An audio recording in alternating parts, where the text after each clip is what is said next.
আসসালামু আলাইকুম বন্ধুরা, আমাদের দেশে ইসলামিক নারীরা বিভিন্ন ধরনভাবে বোরকা পরে থাকে।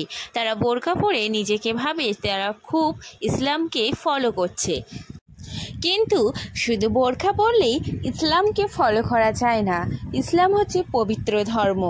এখনকার সময় নারীরা বোরকাকে নিজের ফ্যাশন হিসেবে ব্যবহার করছে। তারা বোরকাকে এমনভাবে পরছে নিজের মুখের সৌন্দর্যকে আরও তুলে ধরছে।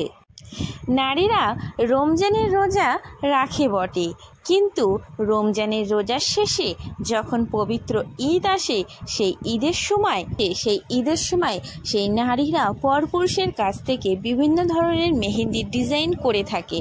আপনারা কি ভাবছেন, এই পরপুরুষের কাছ থেকে মেহেন্দি করলে এই হাত আপনার জাহান্নামে না পুড়ে আপনার জান্নাতে যাবে?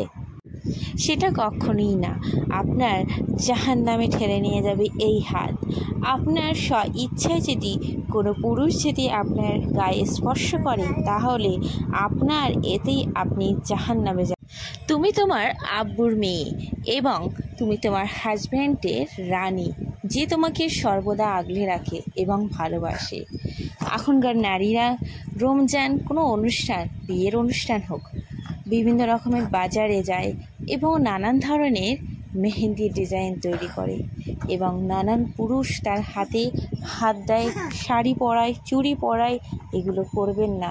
মুসলিম ধর্ম খুবই পবিত্র ধর্ম। ইসলামকে ভালোবাসো, স্বামীকে ভালোবাসো, জান্নাত পাবে।